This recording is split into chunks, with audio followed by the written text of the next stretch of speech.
প্রিয় দর্শক, আমি তো এখন গাড়িতে রয়েছি। অ্যাকচুয়ালি কলকাতায় এসেছিলাম, আরামবাগ ফিরছি। কিন্তু ফিরতে ফিরতে একটা খবর যেটা আর কি দেখছি মিডিয়াতে হচ্ছে, সেটা হচ্ছে যে 21-এর মঞ্চে নাকি কি একটা চমক হতে পারে। দিলীপ ঘোষ বিজেপি নেতা এখনও, উনি আর কি একটা কিছু বলেছেন, বক্তব্য রেখেছেন কোনো মিডিয়াতে বা কোথাও, যে 21-এ নাকি একটা বিরাট চমক হবে। এখন সেই চমকটা কিসের সেটা নিয়ে এখন বিরাট জল্পনা কল্পনা চলছে, এবং অনেকেই বলতে শুরু করছেন তাহলে কি 21-এর মঞ্চে মানে তৃণমূল কংগ্রেসের সেখানে কি জয়েন করবেন টিএমসিতে, মানে এরকম কিছু ইঙ্গিত দিয়ে রাখলেন। আর অন্যরাও সব চর্চা করছেন, এবং টিএমসিরও আবার কেউ কেউ গোপের আর যাদের গোপ আছে আর কি, যাদের গোপ নেই কিছু করার নেই, তো যাদের গোপ আছে তাদের গোপের আড়ালে নাকি অনেকে হাসছেন যে দেখো দেখাবো। কিন্তু বিষয়টা অ্যাকচুয়ালি কী আমি জানি আপনাদের মধ্যেও প্রচুর কৌতূহল তৈরি হয়েছে যে কী ব্যাপার সত্যি কি দিলীপ ঘোষ পার্টি ছেড়ে দিচ্ছেন, মানে বিজেপি থেকে টিএমসিতে চলে যাচ্ছেন, সেই চমক। উনি নিজেও বলেছেন যে চমক থাকবে, কি চমক সেটা এখন সবথেকে বড় বিষয় আর কি। তবে দর্শক, আরামবাগ টিভি সবসময় চেষ্টা করে কৌতূহল দূর করার জন্যে তথ্য মানে সামনে আনা। তো আরামবাগ টিভি যে খবরটা পেয়েছে এই চমকের যে বিষয়টা, ওই রকম কিছু না যেটা ভাবছেন যে উনি দল পরিবর্তন করবেন বা কিছু, ওই রকম কিছু না। যেটা খবর সেটা হচ্ছে যে 21-এ টিএমসির যে প্রোগ্রাম হবে কলকাতায়, ওই দিনেই দিলীপ ঘোষ মেদিনীপুরে বা ওই এলাকায় যেদিকে থাকেন সেখানে একটা নাকি মিছিল করবেন, বিরাট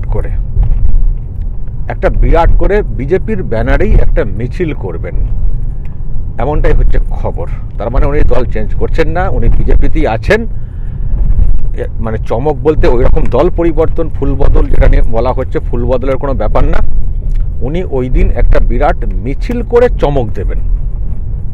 তার মানে কি, তার মানে উনি এমন একটা মিছিল করবেন, দিলীপ ঘোষ শেষ হয়ে গেছে যেটা বলা হচ্ছে, দিলীপ ঘোষের সঙ্গে কেউ নেই, দিলীপ ঘোষ আদৌ পার্টি করবেন কিনা, দিলীপ ঘোষের কোনো গুরুত্ব বা দলে কোনো গ্রহণযোগ্যতা রয়েছে কিনা, এই যে এত সব প্রশ্ন তৈরি হয়েছে, উনি সেটার একটা উত্তর দেওয়ার চেষ্টা করবেন একটা বিরাট মিছিল করে। আর তার জন্য কি করেছেন, যেটা খবর দর্শক, আজকেরই খবর আমি যেটা পাচ্ছি, উনি একটি গেস্ট হাউসে একটা মিটিং করেছেন। মিটিংয়ে বর্তমানে যিনি আছেন জেলার সভাপতি বিজেপির, সমিত মণ্ডল সম্ভবত, ওনার ঘনিষ্ঠ বলেই প্রচার, তো ওনার সঙ্গে এবং আগের সুদাম পণ্ডিত এবং মণ্ডলের কিছু লোকজনদেরকে নিয়ে উনি বৈঠক করেছেন, এবং নাকি টার্গেট একটা মানে বেঁধে দেওয়া হয়েছে, ওই পার হেড 5,000 লোকজন, এরকম একটা টার্গেট বেঁধে দেওয়া হয়েছে। তো এই সব করে একটা বিরাট জমায়েত করে দিলীপ ঘোষ 21শে জুলাই কার্যত উনি ওনার শক্তি প্রদর্শন করবেন, দলের ওনার কত শক্তি, কত লোক, কত সঙ্গী সাথী, এটার একটা প্রমাণ বা জানান দেবেন উনি ওই দিনে, যেটা নাকি বিরাট চমকে যাওয়ার মতো একটা ব্যাপার হবে, এমনটাই চেষ্টা করে যাচ্ছেন দিলীপ ঘোষ। তো বুঝতে পারছেন বিষয়টা কি। অনেকে লিখছেন 21-এর মঞ্চে, 21-এর মঞ্চে কিছু না, কলকাতায় কিছু না, জেলাতে বিজেপির ব্যানারেই দিলীপ ঘোষ তার লোকজনদেরকে নিয়েই কোনো একটা ইস্যু হয়তো দেখাবেন, তো মিছিল করার একটা পরিকল্পনা করছেন। তো এটা যেমন এই হচ্ছে ব্যাপার, যে দল পরিবর্তনের কোনো ব্যাপার না, কিন্তু এদিকটাও ভাবতে হয়তো অনেকে ভাববেন যে তার মানে দিলীপ ঘোষ নিজের শক্তি দেখানো, দলে তার কতটা কদর রয়েছে, তার কতটা শক্তি, এটা প্রমাণ দেওয়ার জন্য একটা আলাদা উদ্যোগ নিচ্ছেন।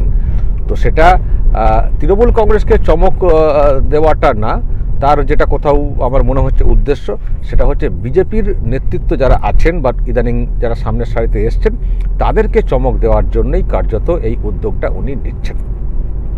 উত্তর পেয়ে গেছেন, ব্যাস, সব জল্পনা কল্পনার অবসান হয়ে গেল। আরামবাগ টিভি চেষ্টা করে এইসব জল্পনা কল্পনার অবসান ঘটাতে। তো এই হচ্ছে ব্যাপার, ফুলবদল দল বদলের কোনো ব্যাপার না, নিজের দলেই নিজের অস্তিত্বের জানান দেওয়ার চেষ্টা করবেন দিলীপ ঘোষ 21শে জুলাই। মানে অস্তিত্ব জানান দেওয়া বলতে তার মানে কতটা গ্রহণযোগ্যতা বা তার কত লোকবল, এটা জানান দেওয়ার চেষ্টা করবেন, বা তিনি কত ভারী নেতা এটা বোঝানোর নতুন করে একবার চেষ্টা করবেন, এই হচ্ছে ব্যাপার। তো দর্শক বলবেন যদি আপনাদের এই নিয়ে কিছু বলার থাকে, বা যদি আপনাদের কাছে অন্য কোনো খবর থাকে, হয়তো আমার খবর হয়তো নাও আপনারা কেউ মানতে পারেন। তো যদি আপনাদের কাছে এই নিয়ে অন্য কোনো খবর থাকে নিশ্চয়ই বলবেন, কমেন্টে বলবেন, দেখব। যা বলার দর্শক বলবেন, অবশ্যই বলবেন কমেন্ট বক্সে, এবং নজর রাখবেন আরামবাগ টিভিতে।